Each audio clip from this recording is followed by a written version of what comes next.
So what is not so great about the product manager role, in your opinion? Um, I'll be clear, I'm very biased. Even though I didn't know the job existed, I've loved it. It's been, it was the thing I was doing before I knew it was a job. I've now been able to do it for a while and call it my job. And if I was sitting at home doing nothing, it would still be my job because I'd invent the next thing and product manage it. I think it's a bunch of fun.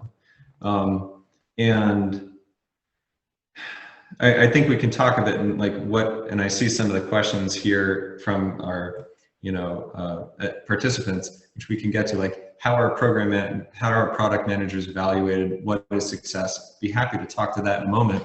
I think one of the cliches you'll hear people say is product management is like the CEO of the product. And I think that's a nice analogy, though not perfect, because it says you're the owner, you're responsible for the business, you're responsible for the thing working well. And so I'll speak to that in a moment. But in terms of what isn't great about the role, while the CEO analogy is not perfect, it's not perfect because you're not actually the CEO, right? You're somebody who the CEO hired to build a piece of their business. And if you were the CEO and you felt strongly about something, you could just do it. And if you had a disagreement with, say, the engineering team or the clinical team, you'd ideally convince them to see it your way. But if you couldn't, you'd tell them that this is where we're going. You are not that as a product manager. Your job is to, the classic,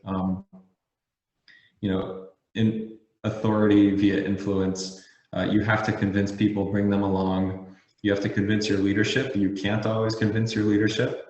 And so you can sometimes feel like the beautiful vision for this product that you want to build can't be the thing that you can actually get out the door. So that's one thing that's not so great. The other thing is that leadership can be lonely sometimes, right? And I think all of these roles, anytime that you're doing something hard, you don't know if you're right. You don't know if you're wrong. You have to make that decision without enough time. It's kind of this classic problem. And as the product manager, you're one of the leaders of the team, and people are looking to you to know that you're pointing them in the right direction. So I'd say that's also hard, is making those hard calls, figuring out what to do, and then moving down the path that you believe to be right, but also know might be wrong. So that can be scary.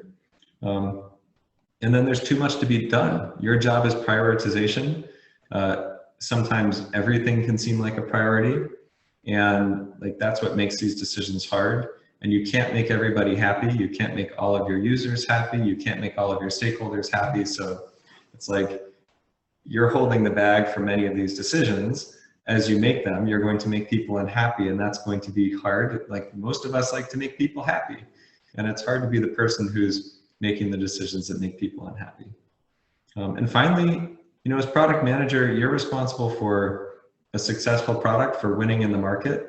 There is an element of competition there. I think many of us are competitive people.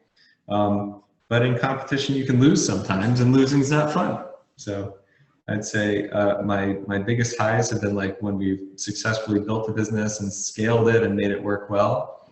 And my biggest frustrations have been when we've put all of that same amount of effort in and not had the outcome that we hoped for. And you just felt like, is that what we got for all of that work? So.